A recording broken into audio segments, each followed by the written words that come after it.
All right, let's get right into it. Picture this. You're out on the open ocean on one of these massive ships, and it's not running on regular fuel. It's powered by something like liquefied natural gas, LNG, kept at incredibly low temperatures. So, what happens when something goes wrong? Well, that's what we're breaking down today. We're going to look at the anatomy of a gas leak emergency and this fascinating partnership between the ship's automated systems and the expert crew. So let's imagine you're on that ship. Suddenly, a high pressure line carrying that cryogenic fuel springs a leak. The clock starts ticking right now. What happens in that first, absolutely critical 60 seconds? I mean, that's the minute that decides if this is just a minor hiccup or a full blown catastrophe. The answer, really, is this incredible symphony of sensors, software, and steel, all working perfectly in sync with a highly trained crew. But before we get into the response, we really need to understand what we're up against. The US Coast Guard calls this a triple threat, and for good reason. First, there's flammability. This stuff can ignite. Second, frostbite. The liquid is so unbelievably cold, we're talking minus 259 degrees Fahrenheit. It'll give you a severe cryogenic burn the instant it touches you. And third, asphyxiation. If that gas vaporizes in an enclosed space, it pushes all the oxygen out. You wouldn't even know what's happening. So yeah, the stakes are incredibly high. So you might be asking, how does the ship even know there's a problem in the first place? A lot of these gas leaks are totally invisible, they're odorless. That's where the ship's electronic eyes and nose come into play. This is an incredible network of detectors, and it is the absolute first line of defense. And there are a few different ways the ship can smell danger. It's not just one kind of sensor. You've got catalytic detectors, which kind of burn a tiny bit of gas to see if it's there. Then there are infrared sensors, which see the gas by how it messes with a beam of light.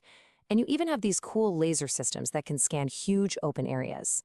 The whole point is that each one is placed in exactly the right spot in all those high-risk zones so that absolutely no leak goes unnoticed. Now, these detectors are super sensitive. They're calibrated to something called the lower flammable limit, or LFL.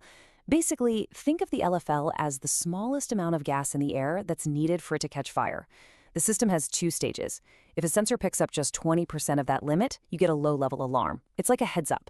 But if that concentration climbs to 40%, that's when things get serious. A high-level alarm goes off, and it automatically triggers a full-on emergency shutdown. Okay, but what if the danger isn't a big cloud of gas? What if it's something quieter? Something happening inside the tank's insulation? See, even a tiny breach there can create what's called a cold spot on the outer hull of the tank. It's like a slow-motion leak that can actually make the ship's steel structure brittle and weak. A really sneaky threat. And this is where a really cool technology called cold spot monitoring comes in. It's fascinating, actually. Some systems use thermal imaging, like a heat vision camera, while others have a whole grid of sensors built right into the insulation. And if any of those sensors detect a sudden, sharp drop in temperature where it shouldn't be, boom, the system knows the insulation is failing. This gives the crew a vital early warning, way before the ship's hull is ever at risk. And if you're wondering why that early warning matters so much, check this out. Real-world data from a thermal imaging survey showed a single, tiny insulation defect grew by 106% in just 1 year. That's more than double. So catching these things early, it's not just a nice-to-have, it's absolutely critical for the safety of the entire ship. Okay, so a detector has just screamed danger. What now? Well, within milliseconds, I mean faster than any human could ever react, the ship's digital reflex action kicks in. This is the Emergency Shutdown System, the ESD, and it's not just about turning things off. It's about instantly creating a controlled, safe zone so the human crew can step in and do what they need to do. But here's the thing, not all shutdowns are created equal. This is a smart system. You have what's called an ESD Level 2, which is sort of a preferential trip. The system is smart enough to shut down the non-essential stuff first, all while trying to keep the main engines running if it's safe. But an ESD Level 1? That's the big red button. That's a full stop. Everything related to fuel operations shuts down, right then and there, to handle the most serious threat. And you can bet these systems are tested relentlessly. I mean, you can't just cross your fingers and hope it works. This sequence here shows you just how intense the testing is before a single drop of fuel is even loaded. They test the system's logic, they test the valves when they're warm, then they cool everything down and test them again to make absolutely sure they'll work at those cryogenic temperatures. It's all about verifying trust over and over again. So when you boil it all down, the ESD system is really a simple but incredibly powerful logic loop. It's the heart of the ship's safety plan. An input, whether it's from a gas detector, a fire alarm, or even a crew member hitting a button, triggers an instant output. And that output is decisive. Valves slam shut, pumps grind to a halt, and the fuel supply is cut off. The danger is isolated right at the source. All right, the automated systems have done their job. The immediate threat is contained. Now the torch is passed to the human side of the equation. It's time for the crew on deck to step in. And they're not guessing here. They're guided by strict procedures and, of course, countless hours of training to manage what comes next. And their number one priority might actually surprise you. This quote here is so important. Your first instinct with a fire is, well, to fight the fire, right? But with LNG, that's not the case. The absolute first rule is to make sure the leak itself has been stopped. Why?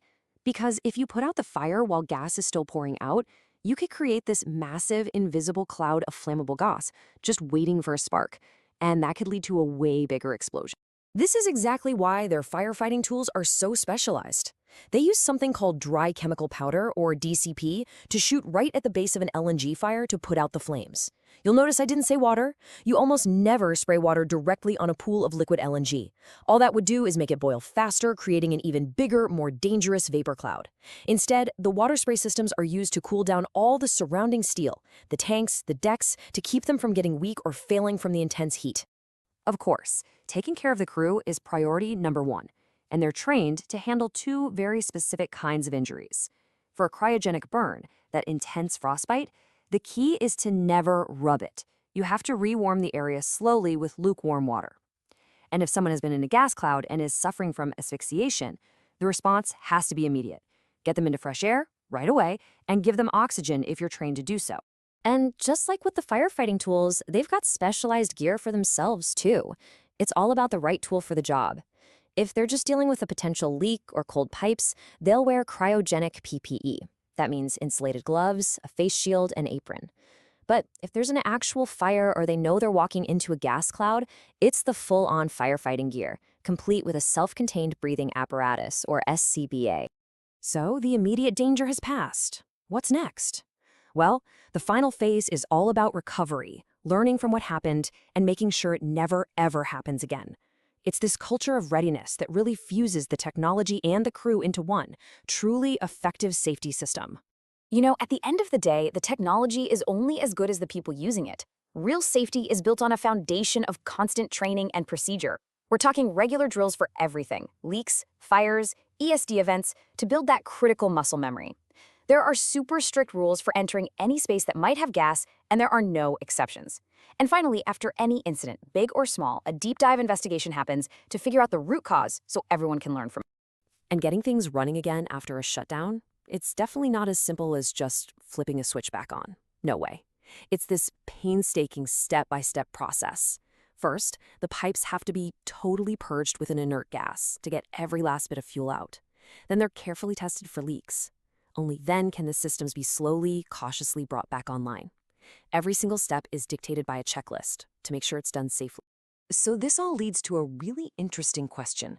As we move into an era with new and even more complex fuels, what's going to be the ultimate key to safety? Is it going to be the automated systems, or is it the human training? Well, I think it's pretty clear it's not a choice between them. It's how they're seamlessly integrated.